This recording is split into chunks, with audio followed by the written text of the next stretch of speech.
राधे राधे दोस्तों। हमारी आज की कहानी का शीर्षक है शक। पेशे से हम पति पत्नी शालिनी और मैं दोनों वकील हैं। पिछले साल ही हमारी शादी हुई थी। अदालत की लंबी लंबी दलीलें, कानूनी किताबें, केस फाइलों की खुशबू और जज के कठोर आदेश, ये सब हमारे पेशे का हिस्सा थे। लेकिन एक बात पर हम दोनों हमेशा सहमत थे कि तलाक के केस हमें सबसे ज़्यादा भारी लगते हैं, क्योंकि वहाँ कानून से पहले दिल टूटते हैं, रिश्ते बिखरते हैं और सबसे अधिक तकलीफ बच्चों को होती है। 2 दिन पहले एक अजीब इत्तेफाक हुआ। शालिनी के पास एक तलाक का केस आया, राज नाम के बिजनेसमैन का, और मेरे पास उसी दिन उसकी पत्नी मधु का केस। दोनों की शादी को 10 साल हो चुके थे। 2 प्यारे प्यारे बच्चे थे, 8 साल का अंशु और 5 साल की छोटी परी। राज का बिजनेस अच्छा चल रहा था, लेकिन उसके काम की वजह से वह अक्सर शहर से बाहर रहता था। मधु ने घर को संभालते हुए अपने अकेलेपन को सोशल मीडिया पर बांटना शुरू कर दिया। कुछ ऑनलाइन दोस्त बने, जिनमें कुछ पुरुष भी थे। धीरे धीरे दोनों के बीच शक की दीवार खड़ी हो गई। हम दोनों ने अपने अपने क्लाइंट्स की फाइलें पढ़ी। हर पेज पर झगड़ों, तकरारों, पुराने गिले शिकवों की कहानी थी, पर उन शब्दों के बीच भी कहीं न कहीं प्यार के छोटे छोटे निशान छिपे हुए थे। शालिनी ने मुझसे कहा, मुझे नहीं लगता कि इनके बीच प्यार अभी खत्म हुआ है, बस भरोसा टूट गया है।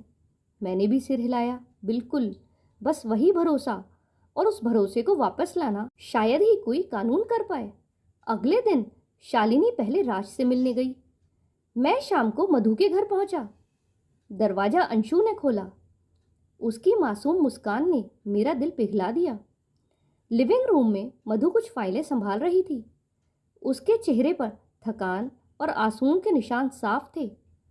सर, आप जानते हैं ना, मैं बस बच्चों को अपने पास रखना चाहती हूँ, उन्होंने धीरे से कहा। राज बच्चों को नहीं संभाल पाएगा, वो काम में इतना डूबा रहता है कि। ऐसा कहते कहते उनकी आंखें भर आईं। मैंने हल्के से कहा, मैं समझ सकता हूँ, लेकिन क्या आपने कभी ये सोचा है कि दोनों से दूर होकर बच्चे कैसा महसूस करेंगे? मधु ने चुपचाप सिर झुका लिया। कुछ देर कमरे में बस घड़ी की टिक टिक थी। तभी मैंने देखा अंशु अपनी बहन के साथ कमरे के कोने में खेल रहा था। दोनों के खिलखिलाने की आवाज उस घर की खामोशी को तोड़ रही थी।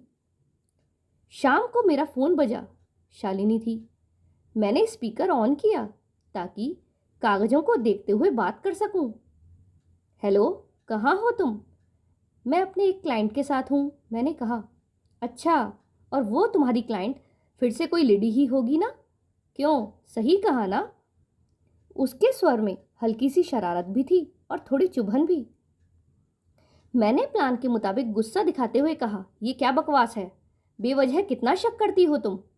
और यही सवाल मैं करूं तो, कि तुम कहाँ हो और किसके साथ हो? हमारा यह नकली झगड़ा सुनकर मधु के माथे पर बल पड़ गए। उधर राज भी, जो शालिनी के साथ था, भड़क उठा। मधु ने फोन की तरफ झुककर कहा, देखिए, ये सिर्फ मेरे केस के सिलसिले में मुझसे मिलने आए हैं। आप बेवजह शक कर रही हैं। उधर से राज की आवाज़ गूंजी, सुनिए, शालिनी जी एक सुलझी हुई महिला हैं, अपने पेशे की वजह से मेरे साथ ऑफिस में हैं। इसका मतलब ये नहीं कि आप अपनी पत्नी पर शक करें।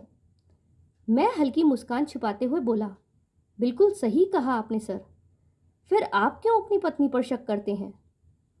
उधर शालिनी ने मधुर लेकिन दृढ़ स्वर में कहा, हाँ मैम, सर भी तो अपने काम और परिवार के लिए ही बाहर रहते हैं। शक तो उन्हें भी नहीं करना चाहिए था। कमरा एकदम शांत हो गया। मैंने देखा मधु की आंखों से आंसू बह निकले। उसने कांपते हाथों से पेपर पकड़ते हुए कहा, शायद मैं ही गलत थी। राज मुझसे कितना प्यार करता है, ये मैं समझ ही नहीं पाई। दूसरी तरफ से राज की आवाज़ टूटी हुई सी आई, मधु, मुझे माफ़ कर दो, मैंने बेवजह तुम्हें तकलीफ दी। मधु ने फाइल से पेपर निकाले और फाड़कर फेंक दिए। उसकी उंगलियां कांप रही थीं। राज, तुम भी मुझे माफ़ कर दो, मैं तुम्हारे काम को समझ ही नहीं पाई। बच्चों के सामने हम दोनों कितने छोटे हो गए। अंशु और परी जो अब तक खेल रहे थे, दौड़कर अपनी मम्मी के गले लग गए। उस छोटे से लिविंग रूम में एकदम से जैसे रोशनी फैल गई। उनकी हंसी में वो मासूमियत थी जो शायद वकीलों की सारी दलीलों से कहीं ज़्यादा ताकतवर थी। मैंने अपना बैग उठाया। दरवाजे पर पहुंचकर मैंने पीछे मुड़कर देखा। मधु और दोनों बच्चे अपने पापा से बात कर रहे थे और उन चारों के बीच जैसे एक नई शुरुआत ने जन्म लिया था। तभी एक आवाज़ आई, सर, आपकी बाकी बची हुई फीस।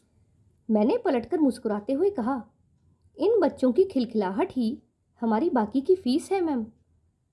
बाहर निकलते हुए मेरे कदम हल्के थे। शाम की हवा में एक अजीब सी मिठास थी। सड़क पर ट्रैफिक का शोर भी मेरे मन की शांति को तोड़ नहीं पाया। मैं सोच रहा था कि इस पेशे से हम आगे भी पैसे कमा लेंगे, पर आज जो खुशियां कमाई हैं वो शायद फिर कभी ना मिले। उस रात घर लौटकर मैंने शालिनी को गले लगा लिया। उसने भी धीरे से कहा, देखा, प्यार सचमुच कभी खत्म नहीं होता, बस उसे याद दिलाने की ज़रूरत होती है। हम दोनों देर तक खामोश बैठे रहे।